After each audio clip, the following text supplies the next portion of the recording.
సంవత్సరంలో ఆనాటి తెలుగుదేశం ప్రభుత్వము తీసుకొచ్చినటువంటి విద్యుత్ సంస్కరణలకు వ్యతిరేకంగా సిపిఎం పార్టీతో పాటు 9 వామపక్ష పార్టీలు అలాగే కాంగ్రెస్ పార్టీ రాష్ట్ర వ్యాప్తంగా పెద్ద ఎత్తున విద్యుత్ ఛార్జీలకు వ్యతిరేకంగా విద్యుత్ సంస్కరణలకు వ్యతిరేకంగా చేసినటువంటి పోరాటం.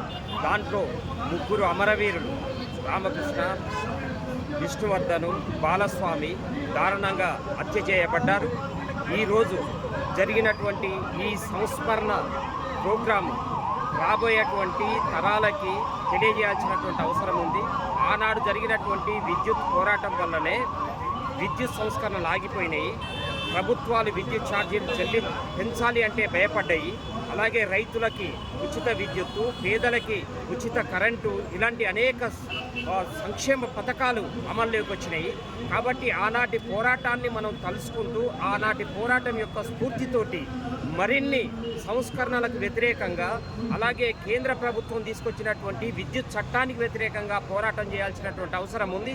ఈరోజు ఉచిత విద్యుత్ రైతులకి, పేదలకి కాపాడుకోవాలంటే కేంద్రం తీసుకొచ్చినటువంటి విద్యుత్ చట్టానికి వ్యతిరేకంగా పోరాటం చేయాలి.